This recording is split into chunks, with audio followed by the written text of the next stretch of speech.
ओम शांति। आज 26 दिसंबर 2024 की बाबा की साकार मुरली है। मुरली के महावाक्य हैं, मीठे बच्चे तुम अभी पढ़ाई पढ़ रहे हो। यह पढ़ाई है पतित से पावन बनने की। तुम्हें यह पढ़ना और पढ़ाना है। प्रश्न है, दुनिया में कौन सा ज्ञान होते हुए भी अज्ञान अंधियारा है? उत्तर है, माया का ज्ञान जिससे विनाश होता है, मून तक जाते हैं। यह ज्ञान बहुत है, लेकिन नई दुनिया और पुरानी दुनिया का ज्ञान किसी के पास नहीं है। सब अज्ञान अंधियारे में हैं। सभी ज्ञान नेत्र से अंधे हैं। तुम्हें अभी ज्ञान का तीसरा नेत्र मिलता है। तुम नॉलेजफुल बच्चे जानते हो, उनके ब्रेन में विनाश के ख्यालात हैं, तुम्हारी बुद्धि में स्थापना के ख्यालात हैं। ओम शांति। बाप इस शरीर द्वारा समझाते हैं, इनको जीव कहा जाता है। इनमें आत्मा भी है और मैं भी इसमें आकर बैठता हूँ। यह तो पहले पहले पक्का होना चाहिए। इनको दादा कहा जाता है। यह निश्चय बच्चों को बहुत पक्का होना चाहिए। इस निश्चय में ही रमन करना है। बरोबर बाबा ने जिसमें पधारमनी की है, वह बाप खुद कहते हैं, मैं इनके बहुत जन्मों के अंत में आता हूँ। बच्चों को समझाया गया है। यह है सर्वशास्त्र शिरोमणि गीता का ज्ञान। श्रीमत अर्थात श्रेष्ठ मत। श्रेष्ठते श्रेष्ठ मत है एक भगवान की, जिसकी ही श्रेष्ठ मत से तुम देवता बनते हो। बाप खुद कहते हैं, मैं आता ही तब हूँ जब तुम भ्रष्ट मत पर पतित बन जाते हो। मनुष्य से देवता बनने का अर्थ भी समझना है। विकारी मनुष्य से निर्विकारी देवता बनाने बाप आते हैं। सतयुग में मनुष्य ही रहते हैं, परंतु देवी गुण वाले। अभी कलयुग में है सभी आसुरी गुण वाले। है सारी मनुष्य सृष्टि, परंतु यह है ईश्वरीय बुद्धि और वह है आसुरी बुद्धि। यहाँ है ज्ञान, वहाँ है भक्ति। ज्ञान और भक्ति अलग अलग है। भक्ति के पुस्तक कितने ढेर के ढेर हैं। ज्ञान का पुस्तक एक है। एक ज्ञान सागर की पुस्तक एक ही होना चाहिए। जो भी धर्म स्थापन करते हैं, उनका पुस्तक भी एक ही होता है, जिसको रिलीजियस बुक कहा जाता है। पहली पहली रिलीजियस बुक है गीता। पहला पहला आदि सनातन देवी देवता धर्म है, न कि हिंदू धर्म। मनुष्य समझते हैं गीता से हिंदू धर्म स्थापन हुआ। गीता का ज्ञान श्री कृष्ण ने दिया। कब दिया? परंपरा से। कोई शास्त्र में शिव भगवानुवाच तो है नहीं। तुम अभी समझते हो इस गीता ज्ञान द्वारा ही मनुष्य से देवता बने हैं, जो बाप अभी हमें दे रहे हैं। इसको ही भारत का प्राचीन राजयोग कहा जाता है। जिस गीता में ही काम महाशत्रु लिखा हुआ है, इस शत्रु ने ही तुम्हें हार खिलाई है। बाप इस पर ही जीत पहनाकर जगत जीत विश्व का मालिक बनाते हैं। बेहद का बाप बेट इन द्वारा तुमको पढ़ाते हैं। वह है सभी आत्माओं का बाप। यह फिर है सभी मनुष्य आत्माओं का बेहद का बाप। नाम ही है प्रजापिता ब्रह्मा।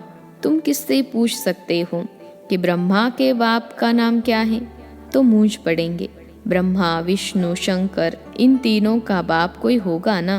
ब्रह्मा विष्णु शंकर सूक्ष्म वतन में देवताएं हैं। उनके ऊपर है शिव। बच्चे जानते हैं शिव बाबा के जो बच्चे आत्माएं हैं, उन्होंने शरीर धारण किया है। वह तो सदैव निराकार परमपिता परमात्मा है। आत्मा ही शरीर द्वारा कहती है परमपिता। कितनी सहज बात है। इनको कहा जाता है अल्फ और बे की पढ़ाई। कौन पढ़ाते हैं? गीता का ज्ञान किसने सुनाया? श्री कृष्ण को तो भगवान कहा नहीं जाता। वह तो देहधारी हैं, ताजधारी हैं। शिव तो है निराकार, उन पर तो कोई ताज आदि है नहीं। वही ज्ञान का सागर है। बाप ही बीज रूप चैतन्य है। तुम भी चैतन्य हो। सभी झाड़ों के आदि मध्य अंत को तुम जानते हो। भल तुम माली नहीं हो, परंतु समझ सकते हो कि बीज कैसे डालते हैं, उनसे झाड़ कैसे निकलता है। वह है जड़, यह है चैतन्य। आत्मा को चैतन्य कहा जाता है। तुम्हारी आत्मा में ही ज्ञान है। और किसी आत्मा में ज्ञान हो नहीं सकता। तो बाप चैतन्य मनुष्य सृष्टि का बीज रूप है। यह चैतन्य क्रिएशन है। वह सभी है जड़ बीज। ऐसे नहीं कि जड़ बीज में कोई ज्ञान है। यह तो है चैतन्य बीज रूप। उनमें सारे सृष्टि की नॉलेज है। झाड़ की उत्पत्ति, पालना, विनाश का सारा ज्ञान उनमें है। फिर नया झाड़ कैसे खड़ा होता है, वह है गुप्त। तुमको ज्ञान भी गुप्त मिलता है। बाप भी गुप्त आए हैं। तुम जानते हो यह कलम लग रहा है। अभी तो सभी पतित बन गए हैं। अच्छा, बीज से पहला पहला पत्ता निकला, वह कौन था? सतयुग का पहला पत्ता तो श्री कृष्ण को ही कहेंगे, लक्ष्मी नारायण को नहीं कहेंगे। नया पत्ता छोटा होता है, पीछे बड़ा होता है। तो इस बीज की कितनी महिमा है। यह तो चैतन्य है ना। भल दूसरे भी निकलते हैं। धीरे धीरे उनकी महिमा कम होती जाती है। अभी तुम देवता बनते हो। तो मूल बात है, हमको दैवी गुण धारण करने हैं। इन जैसा बनना है। चित्र भी है। यह चित्र न होते तो बुद्धि में ज्ञान कैसे आता? यह चित्र बहुत काम में आते हैं। भक्ति मार्ग में इन चित्रों की पूजा होती है और ज्ञान मार्ग में तुमको इन्हों से ज्ञान मिलता है कि इन जैसा बनना है। भक्ति मार्ग में ऐसा नहीं समझेंगे कि हमको ऐसा बनना है। भक्ति मार्ग में मंदिर आदि कितने बनवाते हैं। सबसे शास्त्रीय मंदिर किसके होंगे? जरूर शिव बाबा के ही होंगे। फिर उनके बाद क्रिएशन के होंगे। पहली क्रिएशन यह लक्ष्मी नारायण है। तो शिव के बाद इनकी पूजा जास्ती होगी। माताएं जो ज्ञान देती हैं उनकी पूजा नहीं, वह तो पढ़ती हैं। तुम्हारी पूजा अभी नहीं होती है क्योंकि तुम अभी पढ़ रहे हो। जब तुम पढ़कर अनपढ़ बनेंगे फिर पूजा होगी। अभी तुम देवी देवता बनते हो। सतयुग में बाप थोड़े ही पढ़ाने जाएगा। वहाँ ऐसी पढ़ाई थोड़े ही होगी। यह पढ़ाई पतितों को पावन बनाने की है। तुम जानते हो हमको जो ऐसा बनाते हैं उनकी पूजा होगी। फिर हमारी भी पूजा नंबरवार होगी। फिर गिरते गिरते 5 तत्वों की भी पूजा करने लग पड़ते हैं। 5 तत्वों की पूजा माना पतित शरीर की पूजा। यह बुद्धि में ज्ञान है कि इन लक्ष्मी नारायण का सारे सृष्टि पर राज्य था। इन देवी देवताओं ने राज्य कैसे और कब पाया, यह किसको पता नहीं है। लाखों वर्ष कह देते हैं। लाखों वर्ष की बात तो किसकी बुद्धि में बैठ न सके, इसलिए कह देते यह परंपरा से चला आता है। अभी तुम जानते हो देवी देवता धर्म वाले और धर्मों में कन्वर्ट हो गए हैं।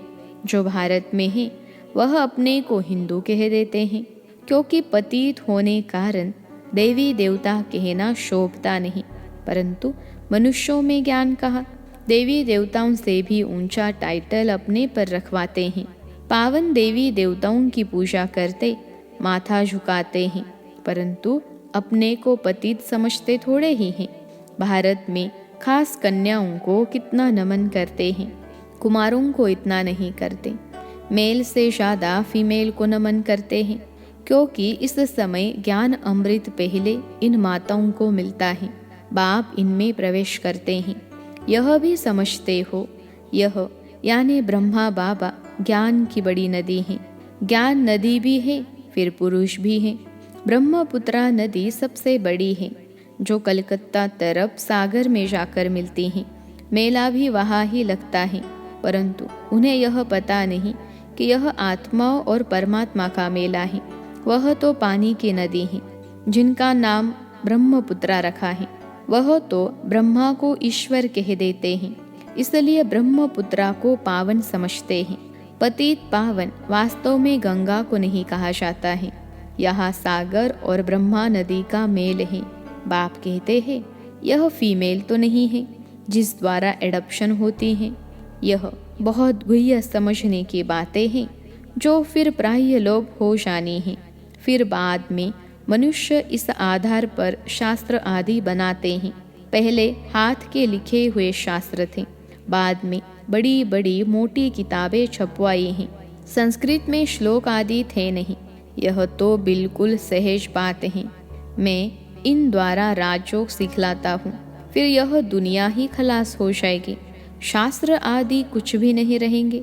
फिर भक्ति मार्ग में यह शास्त्र आदि बनेंगे। मनुष्य समझते हैं यह शास्त्र आदि परंपरा से चले आए हैं। इसको कहा जाता है अज्ञान अंधियारा। अभी तुम बच्चों को बाप पढ़ाते हैं, जिससे तुम सोजरे में आए हो। सतयुग में है पवित्र प्रवृत्ति मार्ग, कलयुग में सभी अपवित्र प्रवृत्ति वाले हैं। यह भी ड्रामा है। बाद में है निवृत्ति मार्ग, जिसको संन्यास धर्म कहते हैं। जंगल में जाकर रहते हैं, वह है हद का संन्यास। रहते तो इस पुरानी दुनिया में है, अभी तुम जाते हो नई दुनिया में। तुम्हें तो बाप से ज्ञान का तीसरा नेत्र मिला है, तो तुम कितने नॉलेजफुल बनते हो।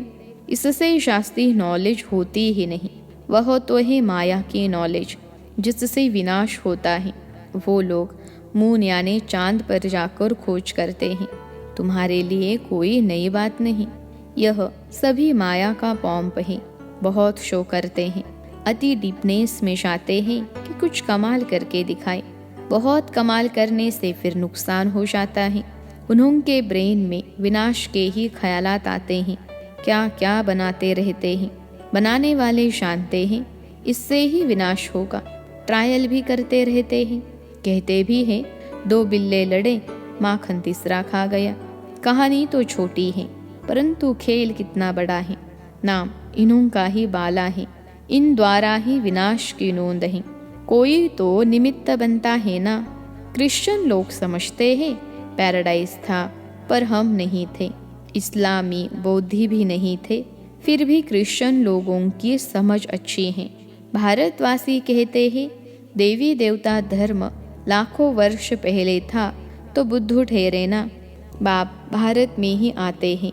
जो महान बेसमझ हैं उन्हें ही महान ते महान समझदार बनाते हैं। परंतु फिर भी याद रहे, तब बाबा तुम बच्चों को कितना सहज करके समझाते हैं। मुझे याद करो तो तुम सोने का बर्तन बन जाएंगे, तो धारणा भी अच्छी होगी। याद की यात्रा से ही पाप कटेंगे। मुरली नहीं सुनते तो ज्ञान रफू चक्कर हो जाता है। बाप तो रहम दिल होने के नाते उठने की ही युक्ति बतलाते हैं, अंत तक भी सिखलाते ही रहेंगे। अच्छा, आज भोग है, भोग लगाकर जल्दी वापस आ जाना है। बाकी वैकुंठ में जाकर देवी देवताओं आदि का साक्षात्कार करना, यह सब फालतू है।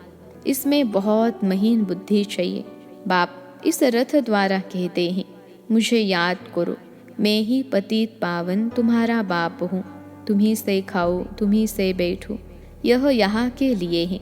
ऊपर में कैसे होगा? अच्छा, मीठे मीठे सिखिलते बच्चों प्रति माता पिता बाप दादा का याद प्यार और गुड मॉर्निंग।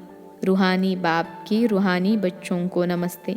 हम रूहानी बच्चों की सिखिलते रूहानी माता पिता बाप दादा को याद प्यार, गुड मॉर्निंग और नमस्ते बाबा नमस्ते।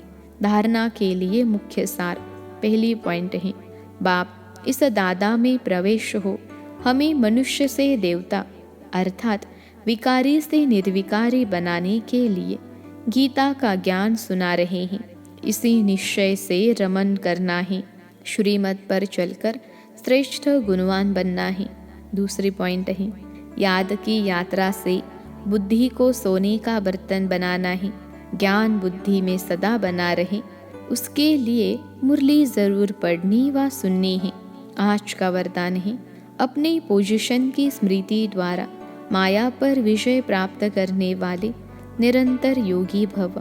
अपनी पोजीशन की स्मृति द्वारा माया पर विजय प्राप्त करने वाले निरंतर योगी भव। विश्लेषण है, जैसे स्थूल पोजीशन वाले अपनी पोजीशन को कभी भूलते नहीं, ऐसे आपका पोजीशन है मास्टर सर्वशक्तिमान। इसे सदा स्मृति में रखो और रोज अमृत वेले इस स्मृति को इमर्ज करो, तो निरंतर योगी बन जाएंगे और सारा दिन उसका सहयोग मिलता रहेगा। फिर मास्टर सर्वशक्तिमान के आगे माया आ नहीं सकती। जब आप अपनी स्मृति की ऊंची स्टेज पर रहेंगे तो माया चींटी को जितना सहज हो जाएगा। आज का स्लोगन है, आत्मा रूपी पुरुष को श्रेष्ठ बनाने वाले ही सच्चे पुरुषार्थी हैं। आत्मा रूपी पुरुष को श्रेष्ठ बनाने वाले ही सच्चे पुरुषार्थी हैं। अच्छा, ओम शांति।